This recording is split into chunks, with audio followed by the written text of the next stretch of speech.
The SSU's fourth film, Madam Web, has dropped. How is this franchise even still going? But that means that I'm going to rank all 4 SSU movies from the worst to the least worst.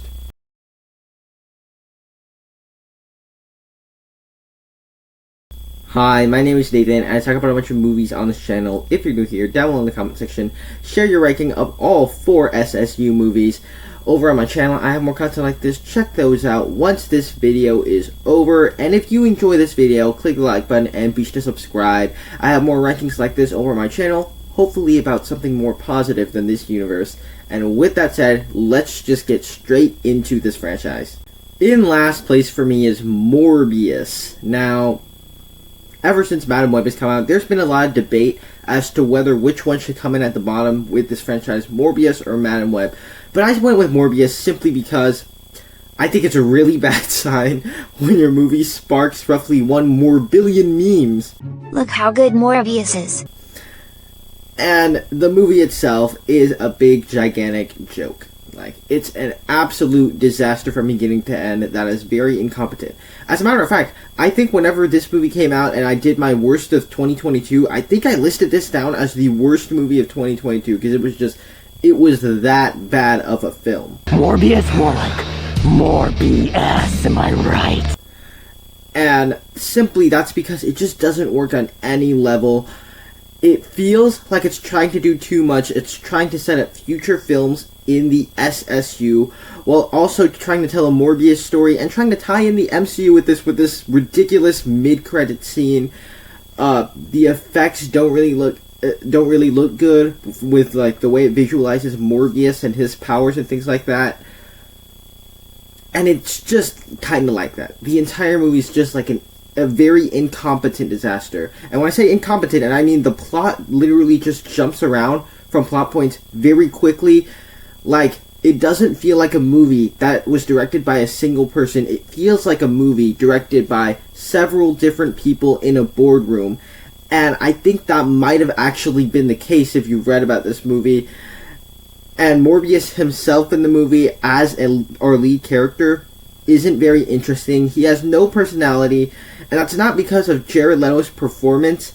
I think it's just the way that he was doing, that the character was written and the lines that he got. He just has absolutely no personality.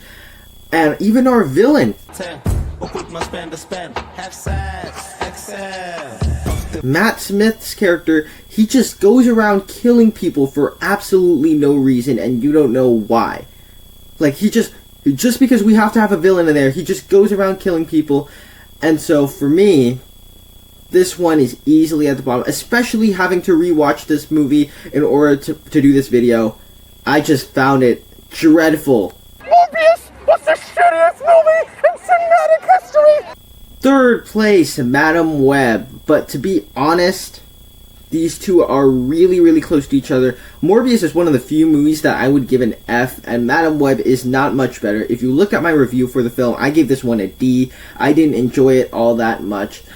And the best thing I could say about this one is that it wasn't as incoherent. The plot doesn't jumble around all that much as Morbius does. And I find it more watchable than Morbius. I'd rather rewatch this than Morbius. But everything else about this movie sucks as well. So, likewise, much like with Morbius, our lead character has absolutely no personality, but this time it's kind of doubled down because she's joined by 3 teenagers that she's with throughout the entire film, and they are also given no personalities whatsoever. They're just bland as can be characters that you don't want to spend your time with this film. And the dialogue, the script is absolutely atrocious. The suits that they marketed from the trailers and stuff, they only appear for less than 30 seconds in the entire film. Therefore, it's only to set up what could potentially be in the future of this universe. I don't know what happened behind the scenes of this movie, but it didn't work. I don't know if the actors just didn't put effort into their performances because they knew they were making a bad movie. And maybe that was the case because in some interviews, Dakota Johnson can't even name the Tom Holland Spider-Man movies. But maybe that's what happened. Maybe they just knew they were making a bad movie and just didn't put effort into their performances. And it only exists to set up future Spider-Man products. Like, Cassandra Webb, our lead character, is friends with Ben Parker and Mary Parker. And not Mary Parker, but Peter Parker's mom, whatever her name is. And she's pregnant and gives birth to Peter Parker by the end of it. Our villain, he literally gets killed by product placement at the end. The plot is tied around by contrivances and coincidence. Nobody in this film acts like an actual human being. You get a scene where Madam Web leaves our three teenagers unsupervised in the middle of nowhere, literally. There's basically no action sequences. You get characters running around from the villain, and the villain foolishly dying due to product placement. And so, this movie was an absolute disaster. Guys, if I could sum up Madam Web with one thing, it's this. Our runner-up is Venom. Now, this is the first of all of these movies that dropped in theaters. And this is a movie I've always found fun while watching, but it's also very flawed. Or maybe not always. When I was 8 years old when the first movie came out, I actually did see this one in the theater, and I had fun with it. It was entertaining. But it's like a week after, even as an 8-year-old, I didn't really remember anything about it. And that's just because the plot isn't very memorable. We'll get to that a little bit later. But on the positive side, this movie is entertaining. It contains an over-the-top version of Eddie Brock and Venom, and they're just fun to see interact. You also get like funny lines of dialogue, fun, ridiculous sequences where you get to see like weird stuff with Tom Hardy jumping into like a lobster container and eating a raw lobster. There's just some ridiculousness that comes with that. But it's also kind of entertaining to watch.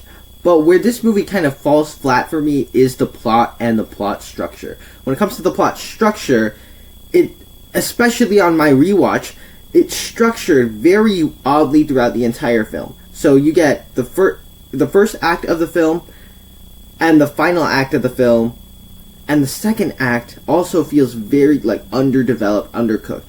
So you spend a very long time with this first act. You're kind of watching Riot follow around while also intercutting between Eddie and his life failures. And so it takes quite a while for Venom to actually team up with Eddie and actually start to communicate with him.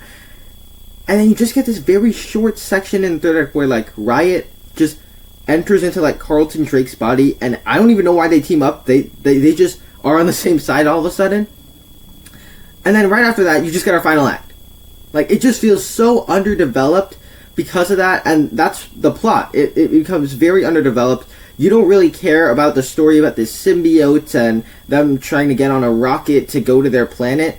And that just feels very underdeveloped. Kind of like it even came out of nowhere, really. And so I think this is a movie that I think it would have been better, and I would have liked it more if it was just longer. If it had more time to develop these plot lines, let them breathe for a little bit, it wouldn't have such an odd structure, and that's what I felt in this movie while watching it. And so, you know your universe isn't all that good when 3 of the 4 movies I go negative on, but let's get to the one movie I do go positive on. But for me, coming in first place, pretty easily, Venom Let There Be Carnage. And for me, I just found this as a very enjoyable way to kill 90 minutes of your time. And so, the best of this franchise is not one that's in the greatest comic book movies of all time. It is by no means a very ambitious film. But, it does deliver all the fun stuff that I said that the first one had, but just didn't quite get it right there yet. But I think where this movie benefits is that Eddie and Venom are together from beginning to end. And so therefore, their dynamic is throughout the entire film. I don't know what came over me, please. Let me fix it. How about it? So I can bring it again! And so it's just automatically more fun, which immediately makes an improvement over the first film. Likewise, the plot structure doesn't feel weird like the first one does. And you get our villain, who's more memorable than Riot in the first one, with Woody Harrelson playing Carnage. He's just a lot of fun in that role, playing this crazy lunatic serial killer. But it's also a lot of fun in here. And it also just provides all the carnage that you want.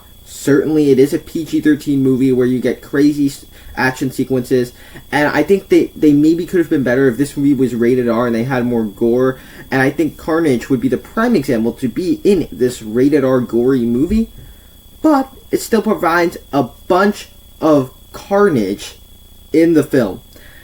And a very simple story, very short movie, but also that's kind of what's refreshing about it, is that in a world where we get a bunch of superhero movies that have to be outdo themselves, have to be about the multiverse and everything, it was kind of refreshing to see a superhero movie that was only 90 minutes long, and it still had a bunch of crazy action, but it wasn't trying to be the biggest superhero movie of all time.